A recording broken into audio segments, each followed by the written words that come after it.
Hi, this is Katie Shell. I'm an intuitive healer and spiritual counselor. I work with several modalities, including aromatherapy, astrology, and embodied movement. This is an astrology video because we are talking about Mercury retrograde. It is currently Mercury retrograde as I'm recording this, April 4th, 2024, 444, angel numbers sort of thing.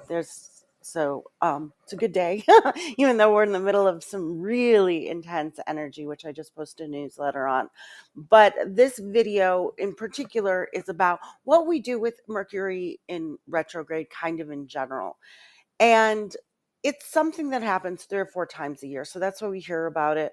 All planets go into retrograde at some point. Most of them, especially the outer planets, are going to stay there a little bit longer, and we don't hear about them as much. They're affecting us a little differently. But because Mercury is so fast moving and it's about doing things quickly, it's about quick editing, we all hear about it and we all kind of pay more attention to it than the others. I do have a video that is about retrograde in general, but like I said, this one is focusing on what we do during Mercury retrograde.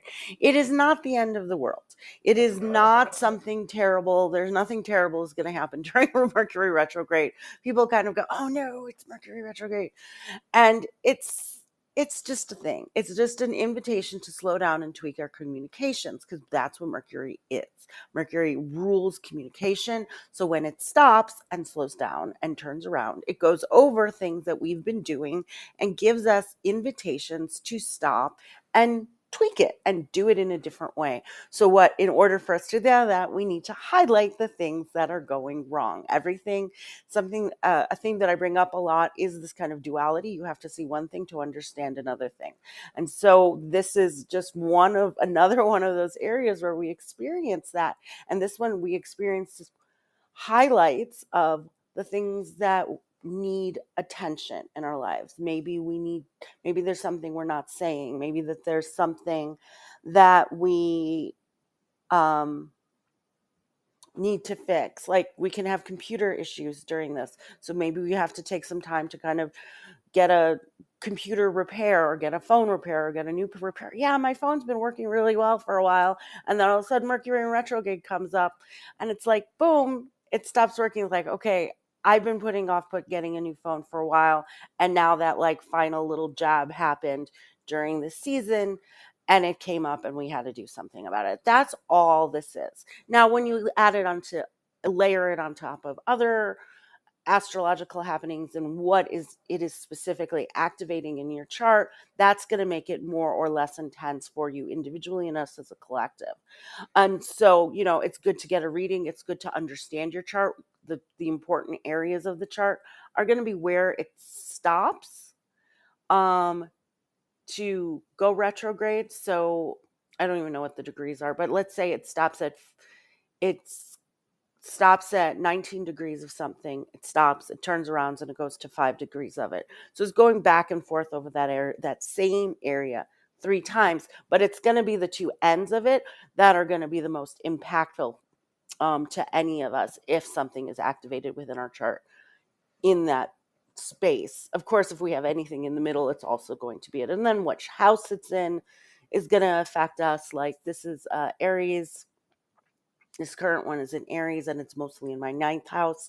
So it's about philosophy and about travel and about connections, higher learning. And so it's an opportunity for me. And it's in Aries, which is about passion. So what am I excited about? What kind of new opportunities am I seeking out for myself to learn, to explore? And so we can look at that if you'd like to. I do readings, of course. But the best thing for you to do is just stop, slow down. It's not a great time to sign contracts or something like that, but it doesn't mean you have to put it off. If something is in front of you and you need to get it done, you don't go, "Oh, I'm going to wait till after Mercury in retrograde." Like, don't do that if you can help it. Don't like, it's not necessary. But if there's something that you've been thinking about doing, maybe doing it at the end of it after it's gone uh, out of the shadow, out of the retrograde, it's a good time. I recently advised a client. She was thinking about making some plans. I'm like, you know what? Like, wait until after this so that you're talking about the things you need to talk about, making sure that, for instance, if you're going on a trip, like agendas might get messed up, like you might get the time wrong on something.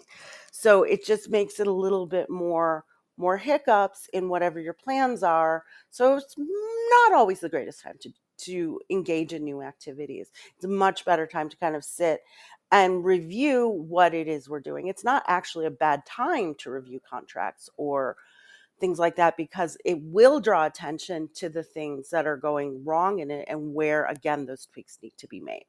Working with different, of course, as an aromatherapist, I like to encourage people to work with blue oils, blue tansy, blue chamomile, blue cypress, blue spruce at this time, because all of those oils support our communication. Anything that works on the throat chakra, which is blue, is going to support communication. So right now I'm wearing a lapis and turquoise necklace, which is blue. Well, it's blue and indigo. So it's the third eye and the throat chakra together.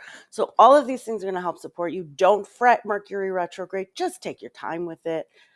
These are not life-changing events for the most part, unless there's, several other things going on it's accelerating, which can happen again, especially during this season with the eclipse happening, with Jupiter conjunct Uranus, all of those things. But if you're watching this and thinking about it in general, look at your chart. What is it affecting? If it's on your Pluto or something like that, something really, or your sun or your moon or something that's a little bit more impactful, you're going to see a bigger impact. Again, saying the word impact twice, but you're going to see a bigger